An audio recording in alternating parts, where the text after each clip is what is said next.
जय श्री सद्गुरु देवाय नमः। जय श्री गणपति देवाय नमः। ओम नमो भगवते वासुदेवाय। श्रीमद् भागवत गीता दूसरा अध्याय सांख्य योग। संजय धृतराज को अर्जुन की स्थिति से अवगत कराते हुए बोला, राजन, दया से परिपूर्ण, आंसुओं से भरे नेत्रों वाले और विषाद में डूबे मन वाले अर्जुन से भगवान श्री कृष्ण ने कहा, हे अर्जुन, तुम्हें इस विषम स्थल युद्ध भूमि में यह अज्ञान किस लिए हुआ है? यह आचरण श्रेष्ठ पुरुषों को किसी भी प्रकार शोभा नहीं देता। इस आचरण से ना तो संसार में ही कीर्ति लाभ होता है और ना ही मृत्यु के पश्चात स्वर्ग की ही प्राप्ति होती है। अतएव हे अर्जुन, इस प्रकार की क्लीवता यानी नपुंसकता का प्रदर्शन ना करो।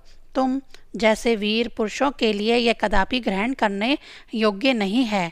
हे पर तप अर्जुन, अपने तुच्छ हृदय की इस दुर्बलता का त्याग करके युद्ध के लिए तत्पर हो जाओ। भगवान श्री कृष्ण के इस प्रकार के वचनों को सुनकर अर्जुन बोला, हे मधुसूदन, इस रण क्षेत्र में पितामह भीष्म और गुरु द्रोणाचार्य पर मैं किस प्रकार बाणों से प्रहार करूंगा? ये दोनों तो मेरे लिए परम पूज्य हैं।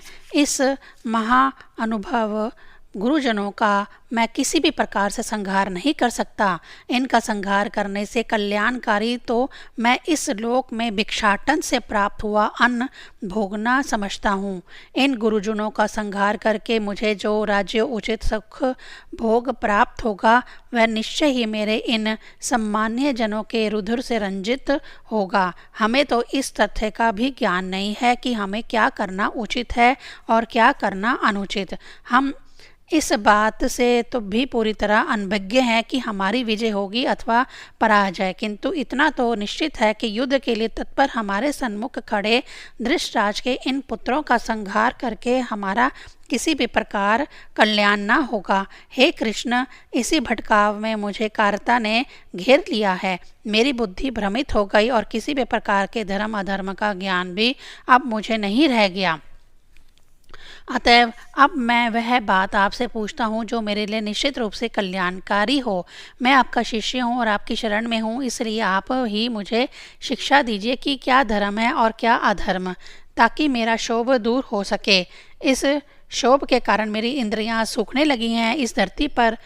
इस धरती का निष्कंटक और धन धान्य से संपन्न राज्य तथा देवताओं के अधिपति का पद भी यदि मुझे प्राप्त कर लूं तो भी मेरे क्षोभ का निवारण न हो सकेगा। अतएव हे प्रभु, आप ही मुझे ज्ञान प्रदान करें। संजय बोला, हे राजन, निद्रा पर विजय पाने वाला अर्जुन अंतर्यामी भगवान श्री कृष्ण से यह कहते हुए कि मैं युद्ध नहीं करूँगा, मौन हो गया। इसके पश्चात हे भरत वंशी धृतराज, शोक निमग्न अर्जुन से मुस्कुराते हुए भगवान श्री कृष्ण इस प्रकार बोले, हे अर्जुन, तुम शोक ना करने योग्य लोगों के लिए शोक कर रहे हो, अर्थात तुम्हें उन लोगों के लिए जिनके लिए तुम शोक कर रहे हो शोक नहीं करना चाहिए। और साथ ही तुम विद्वानों की भांति प्रवचन भी कर रहे हो। विद्वान पुरुष ऐसे लोगों के लिए जो मृत्यु को प्राप्त हो चुके हैं अथवा अभी इसी संसार में जीवित हैं, इनमें से किसी के लिए भी शोक नहीं करते। आत्मा अजर है, अमर है, इसीलिए किसी भी प्राणी के लिए शोक करना युक्ति संगत नहीं है। वास्तव में ऐसा नहीं है कि मैं किसी काल में नहीं था, तू नहीं था अथवा ये राजा लोग नहीं थे, और ना ही ऐसा ही है कि इसके बाद भी हम सब नहीं रहेंगे।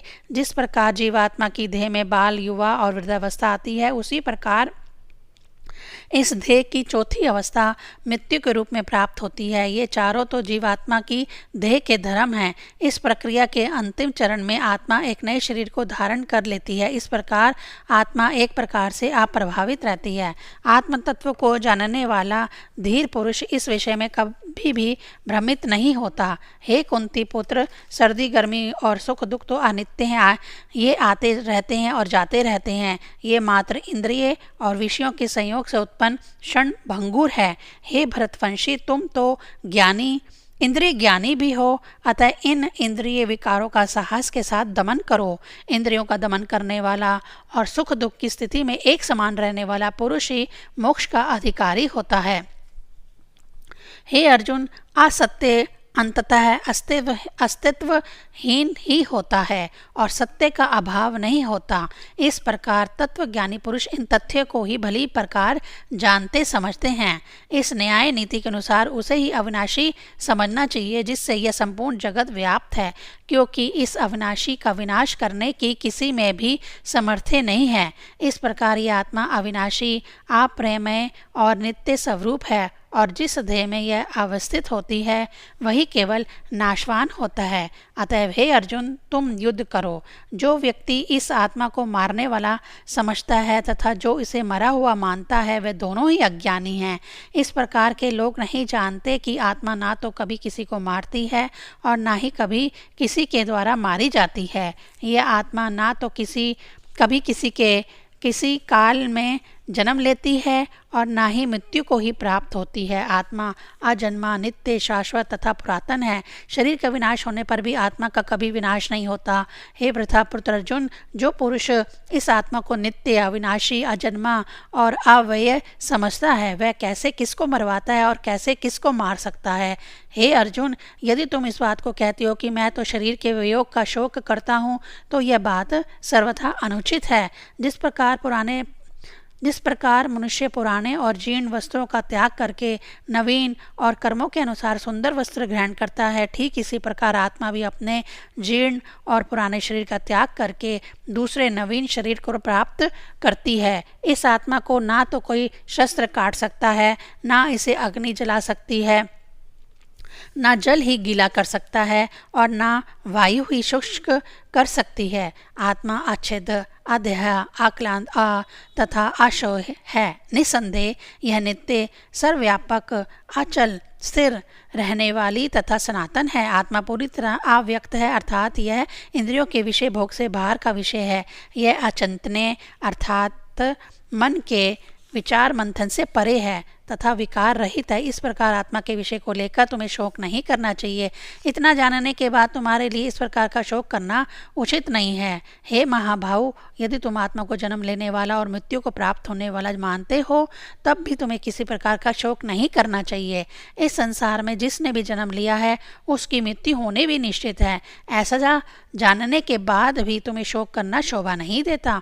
यह भीष्म आदि के शरीर मायामय होने के कारण अनित्य हैं, इसलिए इन शरीरों को लेकर किसी भी प्रकार का शोक करना उचित नहीं है। हे अर्जुन, प्राणी जन्म लेने से पूर्व भी बिना शरीर वाले तथा मृत्यु को प्राप्त होने के बाद भी बिना शरीर वाले ही होते हैं।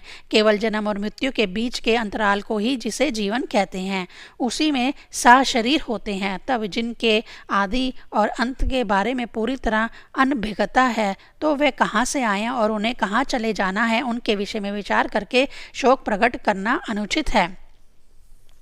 हे अर्जुन, इस आत्म तत्व का विषय अत्यंत गूढ़ है। इस विषय का ज्ञान किसी विरले महापुरुष को ही होता है और वह महापुरुष भी किसी आत्म तत्व के जिज्ञासु को ही इसका ज्ञान प्रदान करता है। कुछ महापुरुष ऐसे भी होते हैं कि वह आत्म तत्व के ज्ञान का श्रवण तो करते हैं किंतु इसे भली भांति जान नहीं पाते। हे अर्जुन, सभी प्राणियों के शरीर में विद्यमान आत्मा सदैव अवैध है, अतएव किसी भी भूत प्राणियों के लिए शोक करना सर्वथा अनुचित है।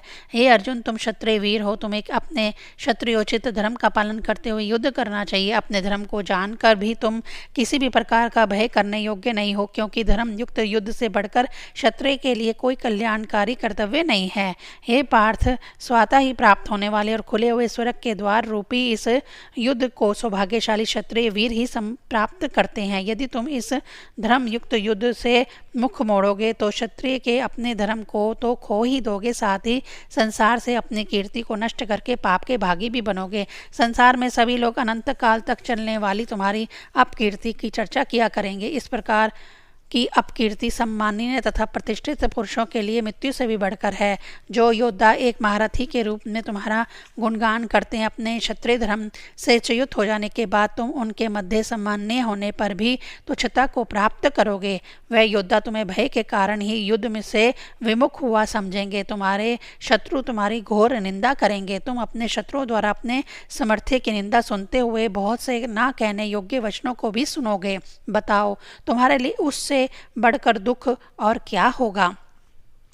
हे अर्जुन, इसलिए युद्ध करना ही तुम्हारे लिए सबसे अच्छा है। इस युद्ध में लड़ते हुए यदि तुम मृत्यु को प्राप्त हुए तो तुम्हें स्वर्ग मिलेगा, और यदि विजयी हुए तो राज्य के सुखों का उपभोग करोगे। इस कारण हे अर्जुन, मन में दृढ़ निश्चय करके युद्ध के लिए खड़े हो जाओ। हे अर्जुन, यदि तुम्हें ना तो स्वर्ग की इच्छा हो ना ही राज्य की, तब भी सुख दुख, लाभ हानि तथा जय पराजय को अपने मन में एक समान विचार कर युद्ध के लिए तैयार हो जाओ। इस प्रकार विचार करके युद्ध करने से तुम्हें पाप नहीं लगेगा। हे पार्थ, अभी तक मैंने तुम्हें जो बातें बतलाई हैं वह ज्ञान योग के विषय में थी। अब मैं तुम्हें निष्काम कर्म योग के विषय में बताता हूँ। इसके सुनने जानने से जन्म मृत्यु के बंधन कट जाते हैं। जो प्राणी निष्काम होकर कर्म करता है वह भव बंधन से मुक्त हो जाता है। इसका अर्थ यह है कि जो भक्त मुझ में प्रीति रखकर अपने सभी कर्मों को मुझे अर्पित कर देता है, मैं निश्चय पूर्वक उसका उद्धार कर देता हूँ। निष्काम कर्म योग में कभी भी बीज का नाश नहीं होता और ना ही इसमें फल दोष ही लगता है। हे अर्जुन, इस कल्याण मार्ग का अनुसरण करने वालों की निश्चयात्मक बुद्धि एक ही होती है, किंतु कामना के वशीभूत होकर कर्म करने वाले अज्ञानी पुरुषों की बुद्धियां बहुत भेदों वाली तथा अनंत होती हैं। जो कामी पुरुष केवल फल प्राप्ति में विश्वास रखते हैं, स्वर्ग को ही परम श्रेष्ठ मानते हैं तथा इससे बढ़कर और कुछ भी नहीं है, इस प्रकार की उद्घोषणा करते हैं, वे अज्ञानी पुरुष होते हैं और उनकी बुद्धि भ्रमित हो चुकी होती है। ऐसे अविवेकी पुरुषों को जन्म रूप कर्म फल देने वाली भोग तथा ऐश्वर्य की प्राप्ति के लिए बहुत सी क्रियाओं के विस्तार वाली जिस कृत्रिम शोभा वाली को वाणी कहते हैं, उस वाणी के द्वारा भ्रमित हुए चित्त तथा भोग और ऐश्वर्य में आसक्ति वाले उन पुरुषों के अंतःकरण में अनिश्चयात्मक बुद्धि का वास होता है। हे अर्जुन, तुम अपनी बुद्धि को निश्चयात्मक बनाओ और अप्राप्त की प्राप्ति अर्थात योग तथा प्राप्त वस्तुओं की रक्षा अर्थात क्षेम की इच्छा रखने वाले ना बनो। जिस प्रकार सब प्रकार से परिपूर्ण जलाशय के प्राप्त हो जाने पर मनुष्य का छोटे जलाशयों से जितना प्रयोजन रहता है, उसी प्रकार परम ब्रह्म का ज्ञान प्राप्त करने के बाद ब्राह्मण का प्रयोजन भी वेदों से केवल उतना ही होता है। जिस प्रकार पूर्ण रूप से जल से अप्लावित जलाशय के मिल जाने पर मनुष्य को छोटे जलाशय की कोई आवश्यकता नहीं होती, ठीक उसी के अनुरूप विद्वजनों को ब्रह्मानंद की प्राप्ति हो जाने पर वेदों की कोई आवश्यकता नहीं रह जाती। हे अर्जुन, तुम केवल कर्म करने में ही विश्वास रखो, फल प्राप्ति की इच्छा ना करो। तुम स्वयं को कर्मों के फल की वासना वाला भी मत बनाओ और तुम्हारी कर्म ना करने में भी प्रीति ना हो, ऐसा भी मत बनो। हे धनंजय, हर प्रकार की आसक्ति का त्याग करके सिद्धि और असिद्धि में अपनी बुद्धि को एक समान निश्चयात्मक रखते हुए योग में स्थित रह होकर कर्म करो। कर्म करने की इस प्रकार की मनस्थिति को ही समत्व भाव कहते हैं। समत्व भाव में जो कुछ भी कर्म किया जाए उसके पूरा होने अथवा पूरा न होने जैसी हर प्रकार की स्थिति में एक समान रहना ही उत्तम है। हे धनंजय, कामना के वशीभूत होकर कर्म करना अत्यंत तुच्छ है।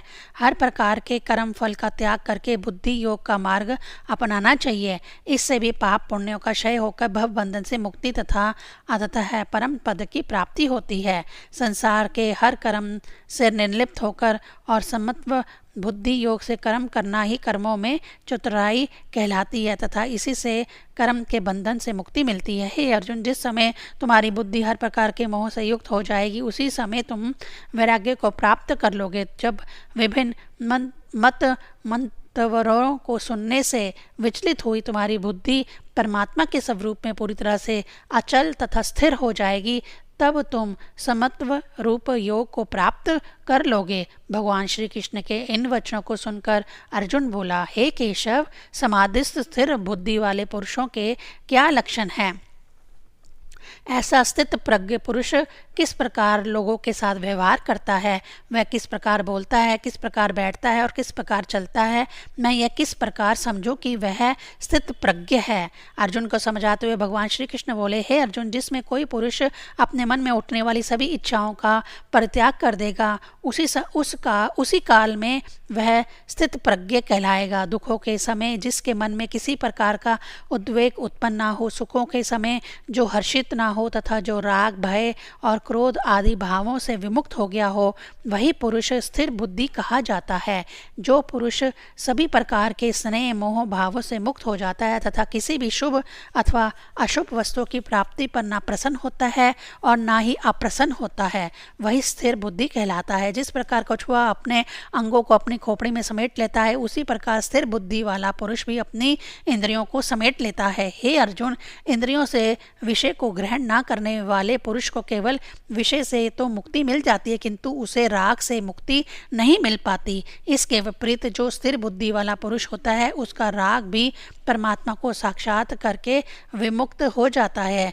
हे पार्थ, इंद्रियां बड़ी बलवान होती हैं। ये स्थिर बुद्धि वाले स्थित प्रज्ञ पुरुष को भी बलात् ही विषयों की ओर खींच ले जाती है। अतः मनुष्यों को अपने सभी इंद्रियों को वशीभूत करके समाहित चित्त होकर मेरे प्रयाण हो जाना चाहिए। जिस मनुष्य की इंद्रियां उसके वश में रहती हैं, उसकी ही बुद्धि स्थिर होती है। हे अर्जुन, जो मनुष्य अपनी इंद्रियों को वश में करने के बाद भी मेरे प्रयाण नहीं होता, वह मन से विषयों का चिंतन करता रहता है और विषयों का चिंतन करने वाला पुरुष विषयों की ओर आकर्षित हो जाता है। इस प्रकार विषय के प्रति उत्पन्न हुए आकर्षण से कामना उत्पन्न होती है और कामना में किसी भी प्रकार का विघ्न उत्पन्न होने से क्रोध पनपता है। यही क्रोध अविवेक को जन्म देता है और अविवेक से सिमरण शक्ति भ्रमित होने लगती है। सिमरण शक्ति के भ्रमित हो जाने से ज्ञान शक्ति नष्ट हो जाती है और ज्ञान शक्ति के नष्ट हो जाने से इस प्रकार का पुरुष पशु भाव से ग्रस्त होकर अधोगति को प्राप्त करता है। इसके विपरीत जो पुरुष अपनी इंद्रियों को वश में करके मेरे प्रयाण हो जाता है, अर्थात विषय भोग को निर्लिप्त भाव से भोग कर भी जो मेरी ओर प्रवृत्त रहता है, उसे किसी भी प्रकार के संसारिक विकार कभी नहीं व्यापते, अर्थात उसे किसी प्रकार के शोक का शिकार नहीं होना पड़ता। इस प्रकार के पुरुष सदैव प्रसन्नचित्त रहते हैं और उनकी बुद्धि भी स्थिर हो जाती है। हे अर्जुन, अब मैं तुम्हें नास्तिक भाव वाले पुरुषों के बारे में बताता हूँ। जो पुरुष मुझ में बुद्धि को प्रेरित नहीं करते और जो मुझ में श्रद्धा भाव नहीं रखते, उन्हें किसी भी प्रकार शांति प्राप्त नहीं होती। जिन्हें शांति प्राप्त नहीं है, उन्हें सुख भी नहीं प्राप्त होता। इस प्रकार नास्तिक भाव वाले पुरुष सदैव ही दुखी रहते हैं। जिस प्रकार जल में तैरती नौका का प्रबल वायु का वेग अपने प्रवाह की दशा में खींच ले जाता है और उसे किनारे नहीं लगने देता, ठीक उसी प्रकार विषयों में विचरण करती इंद्रियों के मध्य मन में जिस इंद्रियों के संग गमन करने लगता है, वही इंद्रियां मन को अपने साथ खींच ले जाती हैं और उसे उसके लक्ष्य तक नहीं पहुंचने देती। हे महाबाहु, जिस पुरुष की इंद्रियां सभी प्रकार के विषय विकारों को दूर करके अपने वशीभूत की हुई होती हैं, निश्चय ही वह स्थित प्रज्ञ होता है। अर्जुन को समझाते हुए भगवान श्री कृष्ण बोले, हे अर्जुन, अब मैं तुम्हें योगी के दिन रात तथा ब्रह्मज्ञ पुरुष की स्थिति के बारे में बताता हूँ। हे अर्जुन, संसारिक प्राणियों के लिए जो रात्रि है जिसमें वह शयन करते हैं, वह योगी जनों के लिए दिन होता है, और जब संसारिक सुख भोगों को भोगते हुए जागते हैं, तब योगी जनों के लिए रात्रि होती है।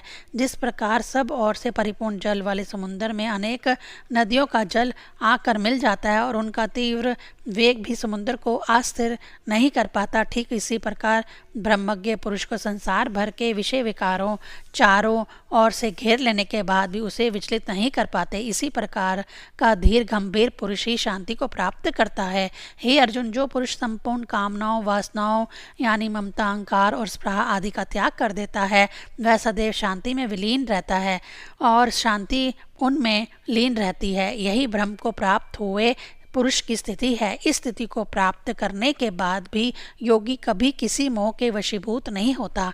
ऐसा पुरुष इसी स्थिति में रहता हुआ अंत काल में ब्रह्मानंद को प्राप्त होता है।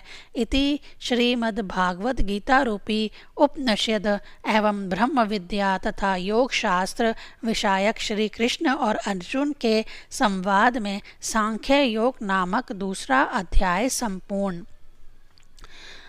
द्वितीय अध्याय का महात्म्य।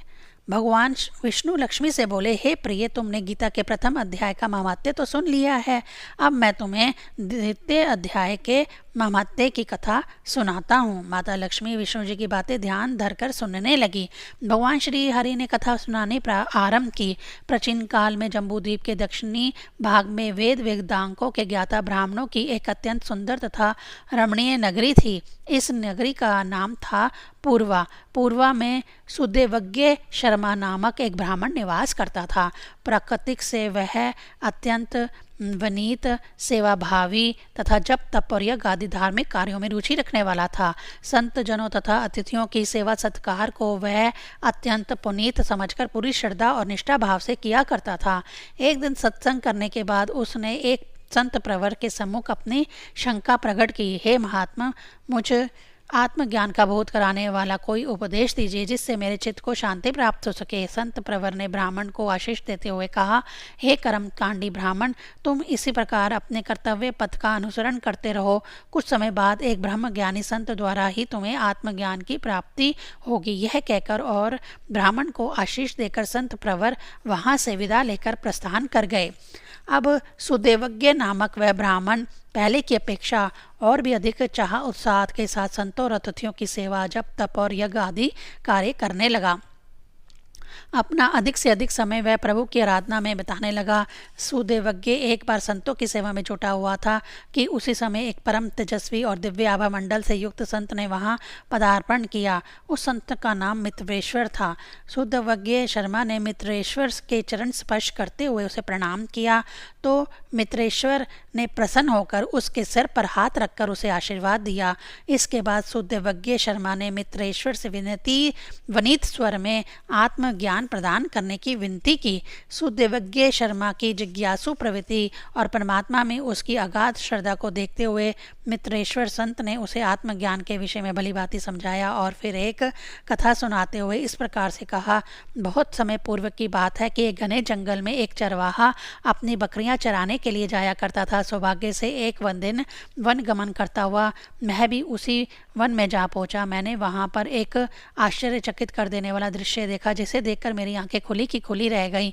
हुआ यह है कि सायंकाल होते ही चरवाहा अपनी सभी बकरियों को लेकर उस वन से अपने घर की ओर चला गया था, किंतु उन बकरियों में से एक बकरी वहीं जंगल में ही रह गई थी। अपने रेवट से भटकते हुए वह परेशान सी इधर उधर विचरण कर रही थी कि उसी समय दहाड़ता गुर्राता हुआ एक बाघ उस बकरी को खाने के लिए उस पर झपटा। किंतु जब बाघ उस बकरी के निकट पहुंचा तो वह दहाड़ना गुर्राना भूलकर शांत होकर बकरी के पास जा खड़ा हुआ। इस बीच वह बकरी भी बाघ का भय त्याग कर निसंकोच हो बाघ के ठीक सामने जा खड़ी हुई। बाघ ने फिर भी उसे कुछ ना कहा।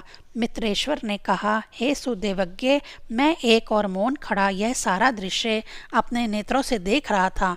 मुझे तो तब और भी गहन आश्चर्य हुआ जब उन दोनों में मित्रवर्त वार्तालाप होने लगा। बकरी बाघ से कह रही थी, हे बाघ, तुम तो मेरा वध करने के लिए बड़ी दूर से दौड़ते हुए मेरे पास आए थे और स्वभाव से तुम भक्षण करने वाले हो। फिर तुम मुझे अपने निकट जान कर भी तुम मेरा भक्षण क्यों नहीं कर रहे? हे बकरी, बाघ बोला, तुम भी तो मुझे देखकर मारे भय के चीखने चिल्लाने लगती हो और अपने प्राण बचाने के लिए यहाँ से वहाँ दौड़ती फिरती हो। फिर अब तुम ऐसा भला क्यों नहीं कर रही हो? मेरी तो कुछ भी समझ में नहीं आ रहा है कि यह क्या चमत्कार है। इस स्थान पर आने से पूर्व मेरे मन में भय बहुत अधिक समाया हुआ था, किंतु यहाँ आने के बाद भी मुझे तुमसे ना जाने क्यों किसी भी प्रकार का भय अनुभव नहीं हो रहा। मुझे भी कुछ ऐसा प्रतीत होता है।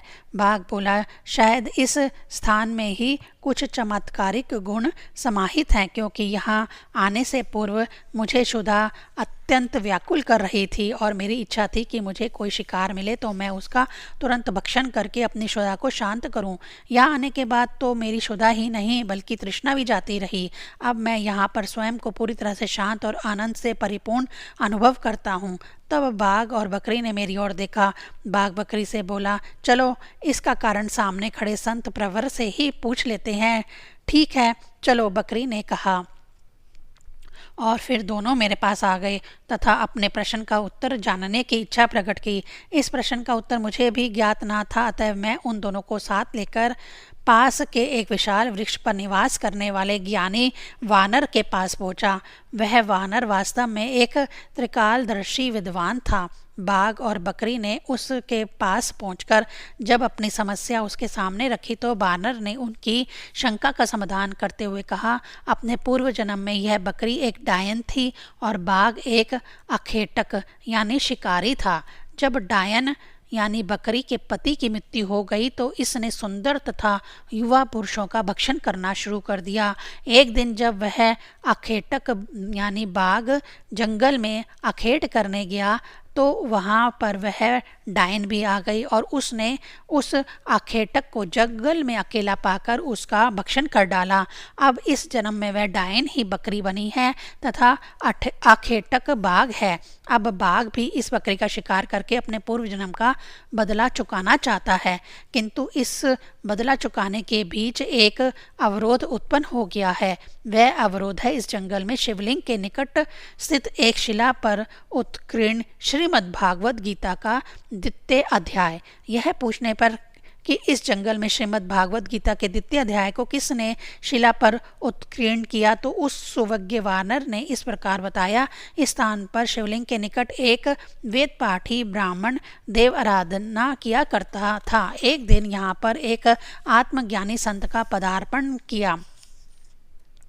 उस ब्राह्मण ने उस संत का खूब सेवा सत्कार किया। ब्राह्मण के अतिथि से प्रसन्न होकर संत ने एक शिला पर गीता के 2 अध्याय को उत्कीर्ण करके उसे कहा कि इस अध्याय का नित्य पाठ किया करे, तब शीघ्र ही उसे मुक्ति प्राप्त हो जाएगी। उस ब्राह्मण ने ऐसा ही किया। संत के आदेशानुसार वह नित्य शिला पर उत्कीर्ण उस अध्याय का पाठ करने लगा। कालांतर में देह का त्याग कर वह भव बंधन से मुक्ति को प्राप्त हुआ। फिर मित्रेश्वर ने सुदेवज्ञ शर्मा से कहा, हे सुदेवज्ञ, तुम भी नित्य ही गीता के 2 अध्याय का पाठ किया करो, तुम्हें भी शीघ्र ही शांति प्राप्त होगी और अंतकाल के पश्चात परमानंद को भी प्राप्त होगे।